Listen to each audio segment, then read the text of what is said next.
नमस्कार। 14 मई का दिन, अभिजीत मुहूर्त, आनंद योग और पुष्य नक्षत्र। ठीक इसी दिन शिव की नगरी काशी से शिव भक्त देश के प्रधानमंत्री नरेंद्र मोदी ने अपना नामांकन दाखिल किया। बकायदा अपने बगल में देश के प्रगाढ़ ज्योतिषाचार्य पंडित गणेश्वर शास्त्री को बिठाकर पर्चा भी भरा। लेकिन इन सब के बीच जब देखिए अचानक से पीएम मोदी के 3 बार राज्याभिषेक होने की भविष्यवाणी हुई तो विरोधियों के कानों तले बिजली कौंध गई। क्या है पूरा का पूरा मामला, देखिए धर्म ज्ञान की इस खास रिपोर्ट में। पीएम मोदी के बगल में बैठे कौन है ये संत? 4 जून से पहले जीत का मुहूर्त निकाला गया। काशी के संतों ने एक सुर में की भविष्यवाणी। अब क्या 2039 तक रहेगी मोदी सरकार? देखिए सिर्फ और सिर्फ धर्म ज्ञान पर। इस चुनावी संग्राम में देखिए विपक्षी ताकतों को अपने हारने का डर नहीं है, बल्कि इस बात से आश्वस्त है कि अब की बार 400 पार तो बिल्कुल नहीं होने वाला है। और इसी कड़ी में पीएम मोदी के राजनीतिक संन्यास पर भी नजरें गड़ाए बैठे हैं। इसका देखिए सबसे ताजा उदाहरण महाराष्ट्र के पूर्व सीएम उद्धव ठाकरे हैं, जिन्होंने हाल ही में देखिए डंके की चोट पर इस बात की भविष्यवाणी कर डाली है कि 4 जून के बाद मोदी देश का प्रधानमंत्री नहीं रहेंगे। और इसके पीछे उन्होंने देखिए 75 साल वाला फंडा बताया है। उनका ये कहना है कि पीएम मोदी ने खुद ये कहा था कि 75 साल के बाद कोई राजनीति में नहीं रहना चाहिए। मतलब ये कि 2 साल बाद मोदी राजनीति में भी नहीं रहेंगे।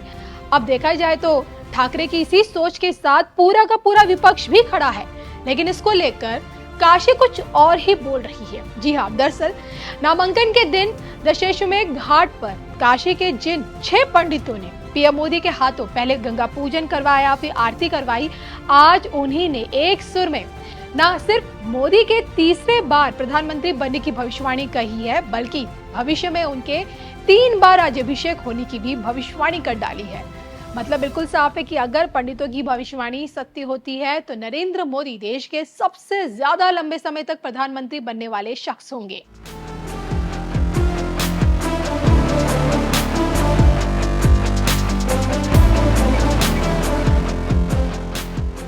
तो मां गंगा के बुलावे पर पीएम मोदी ने काशी को अपना संसदीय क्षेत्र चुना और अब पुनः काशी से ही जीत की हैट्रिक भी लगाएंगे।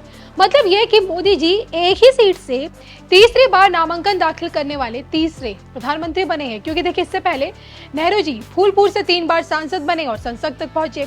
दूसरे नंबर पर अटल जी का नाम आता है, जो भले देखिए एक ही दफा अपना कार्यकाल पूरा कर पाने में सफल हो पाए, लेकिन 5 बार लखनऊ सीट से वो सांसद बने और 3 दफा देश का प्रधानमंत्री बनने का गौरव भी उन्हें प्राप्त हुआ।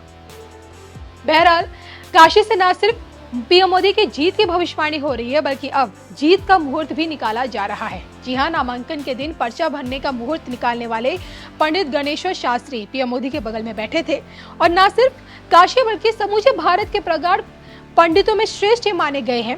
नॉमिनेशन सेंटर में पीएम मोदी के बगल में बैठे ये वही पंडित गणेश्वर शास्त्री हैं जिन्होंने देखे रामलला भूमि पूजन से लेकर रामलला प्राण प्रतिष्ठा का शुभ मुहूर्त निकाला। कहते कि ज्योतिषाचार्य के काम में इनको कोई भी टक्कर नहीं दे सकता है, कोई मात नहीं दे सकता है। दक्षिण भारत से काशी आए पंडित गणेश्वर शास्त्री ने वेदों के अध्ययन में अपना पूरा का पूरा जीवन बिताया, ना ही घर गृहस्थी बसाई और आज भी देखिए सांसारिक मोहमाया से दूर रहकर रामघाट इलाके में गंगा किनारे ही रहते हैं। तो इनके शास्त्रीय श्रेष्ठता के चलते प्रदेश के मुख्यमंत्री योगी आदित्यनाथ भी इनके पीछे बैठे हुए थे। अब जो कि देखे नामांकन का मुहूर्त पंडित गणेश्वर शास्त्री ने निकाला है और यही कारण है कि लोग अब ये मानने लगे हैं कि उन्होंने न सिर्फ पीएम मोदी के नामांकन का मुहूर्त निकाला है, बल्कि उनकी ऐतिहासिक जीत का भी मुहूर्त निकाला है। तो मतलब ये कि अब पीएम मोदी की ऐतिहासिक जीत भी पूरी तरह से सुनिश्चित है। बहरहाल आपको हमारी ये स्टोरी कैसी लगी कमेंट करके बताइएगा जरूर।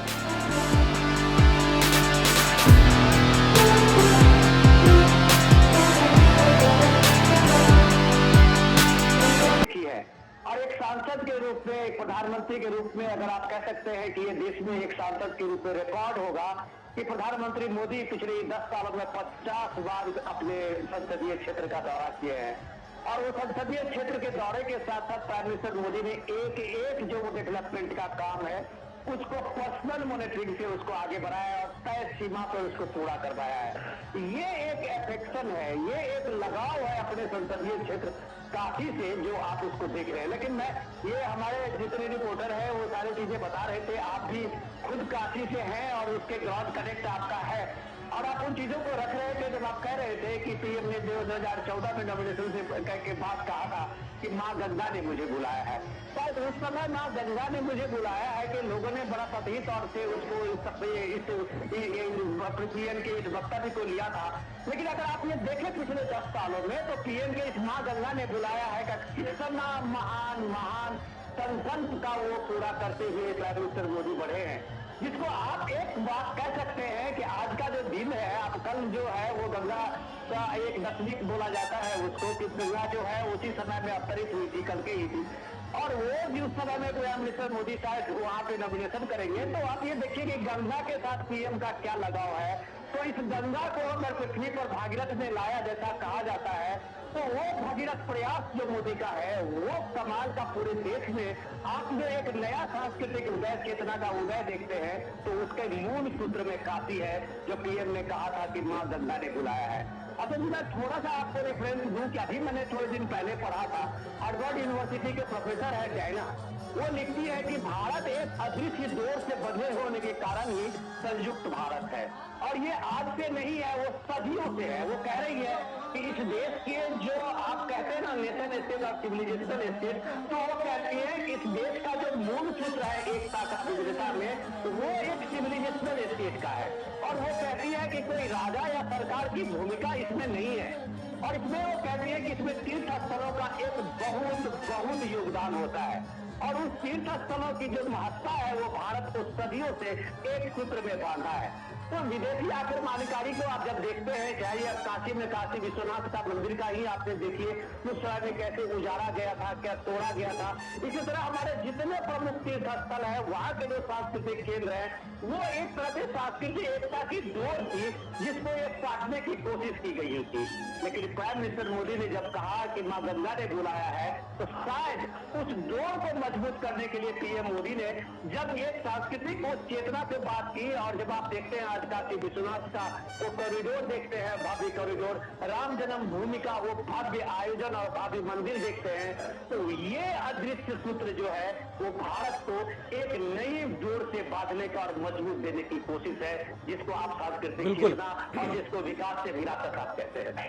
बिल्कुल। और अशोक जी, जो तस्वीरें हम देख रहे हैं, हम लोग अपनी भाषा में कहते हैं एरियल शॉट, यानी ऊपर से लिया हुआ दृश्य, और ये दिखाता है कि संपूर्ण पिक्चर दिखाता है। और इस संपूर्ण तस्वीर में आप जिस बात कह रहे थे ना, जन सैलाब, एक लोगों का समंदर नजर आ रहा है, और यही इतनी बड़ी संख्या जो प्रधानमंत्री के स्वागत इस्तकबाल करने के लिए, उनके स्वागत के लिए पहुंची हुई है। ये दिखाता है कि बनारस में चुनाव के बीच में ये इतनी बड़ी संख्या में लोगों की मौजूदगी, ये बहुत कुछ बयां करता है। मेरा भारत मेरा परिवार, और हमने देखा था हमार काशी हमार मोदी का जिक्र भी था, और एक बैनर, बहुत बड़ा पोस्टर लगा हुआ था चंद्रयान की सफलता को लेकर, क्योंकि भगवान शिव की नगरी है और शिव के मस्तक पर चंद्रमा सुशोभित है, और चंद्रयान की सफलता कहीं ना कहीं मौजूदा सरकार के लिए सुशोभित करने वाली है। किस तरह से आप देखते हैं अशोक जी इस पूरी चीज़ को? आप देखिए, मैं तो ये देखकर हैरान हूँ। देखिए, आप अगर देखिए, हम लोग जनरली देखते हैं बहुत सारे रोड शो आपने देखे होंगे।